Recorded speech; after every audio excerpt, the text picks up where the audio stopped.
Olá pessoal, bom dia, boa tarde, boa noite, boa madrugada. Espero que nesse momento você e toda a sua família estejam muito bem. Nesse momento, a gente inicia a gravação ali de blocos da nossa aula única, na verdade, um bloco de várias partes sobre a organização do Estado.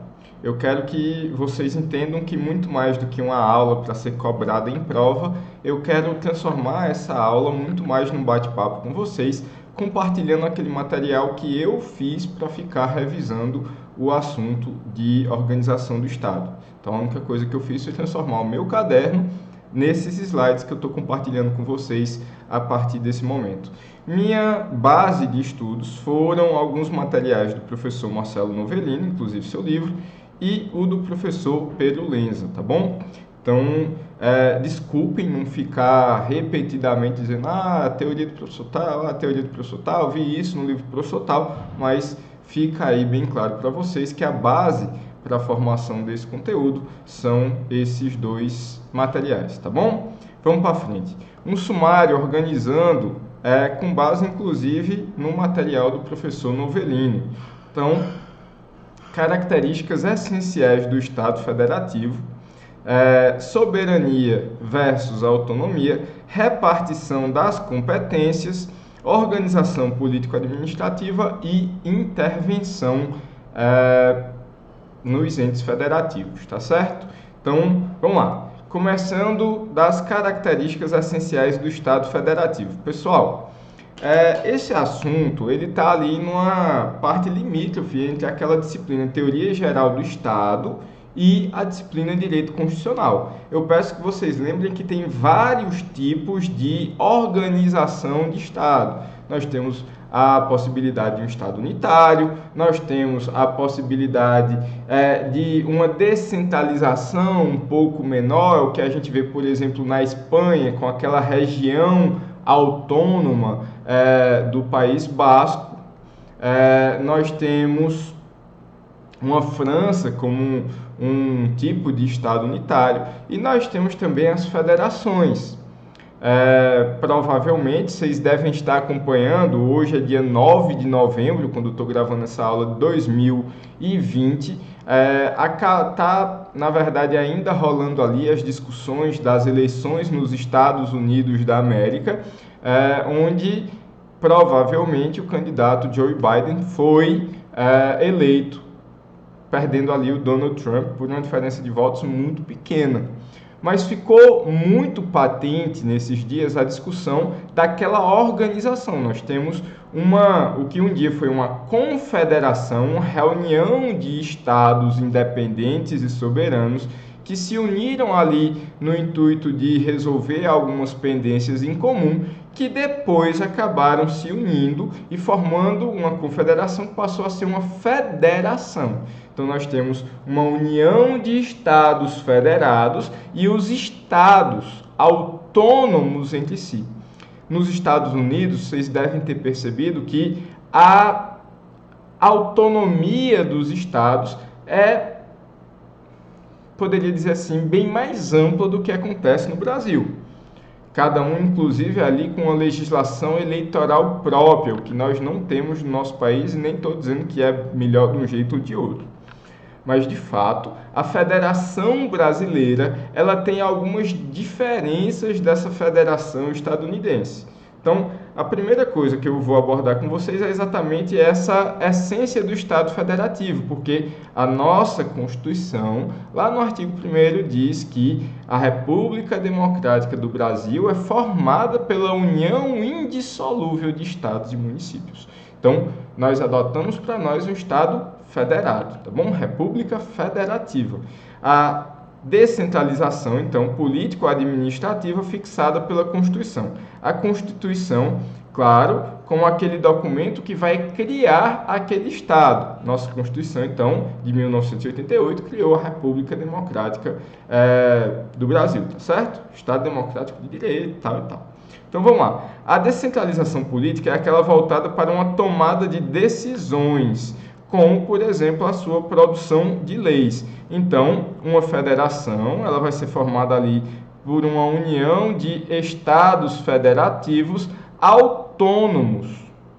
E uma das características dessa autonomia é a sua descentralização política. Lembrem do direito administrativo, descentralizar os entes, a criação de entes, e aí nós temos a questão dos órgãos como algo dentro da mesma entidade. Então, vejam, numa federação nós temos outros entes, nós temos descentralização política. Essa descentralização política com uma característica de produzir a sua própria norma, as suas leis, tá certo? Mas também de uma descentralização administrativa, que é voltada para a execução da lei. Então, no nosso Estado Democrático de Direito, na nossa República Federativa do Brasil, nós temos uma descentralização tanto política, capacidade ali de autonomia, criar suas próprias normas, mas também de autogestão, a gestão administrativa. Contudo, pessoal, lembrem, é diferente do Estado unitário, no qual não existe uma descentralização, tá bom? Na verdade, quando existe, ela vai ser apenas uma delegação do próprio ente central que pode tirá-la a qualquer momento. No Estado federativo, não. É a própria Constituição quem determina essa autonomia, essa descentralização política e administrativa.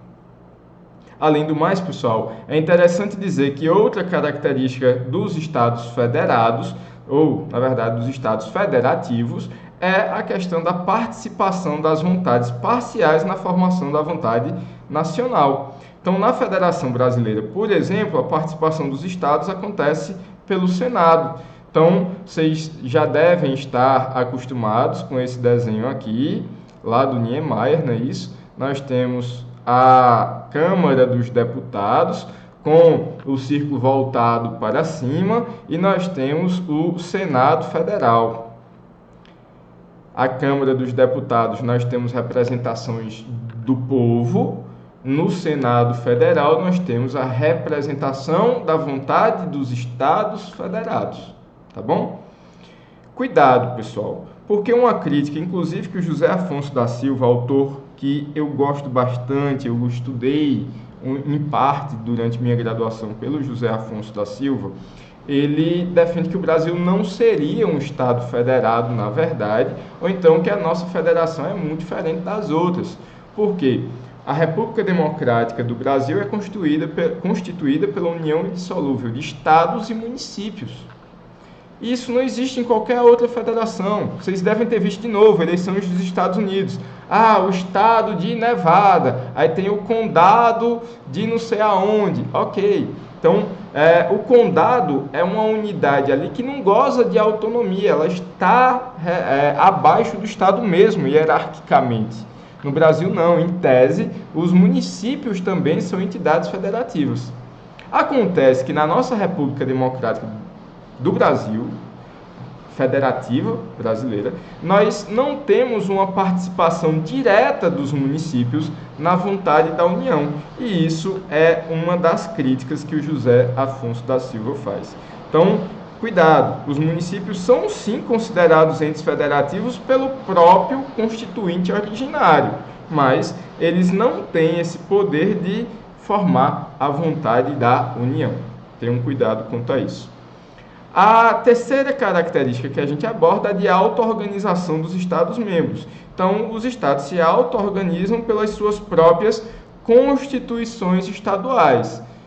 Professor, a Constituição estadual, ela pode ir além da Constituição Federal? Não, pessoal. Entendam que apesar dessa capacidade de auto-organização, que deriva daquela primeira característica de descentralização política e administrativa, mas principalmente da política, na capacidade de formar suas próprias normas, os estados têm constituições com poder constituinte derivado do constituinte originário da União. Então, inclusive, a partir disso que eu estou discutindo com vocês, é que se tem o poder de intervenção da União nos estados, por exemplo. Então, os estados-membros podem e devem ter suas próprias constituições, sua própria auto-organização. Outra crítica do José Afonso da Silva, nossa federação formada também pela União de Municípios, é que o município também não tem Constituição, mas lei orgânica. Tá certo? Então, a gente forma aqui o nosso primeiro bloco de 10 minutos de aula. Eu vou encerrando, você bebe aquela água, dá aquela respirada, se puder, volta logo, mas daqui a pouco a gente assiste a segunda parte. Até já!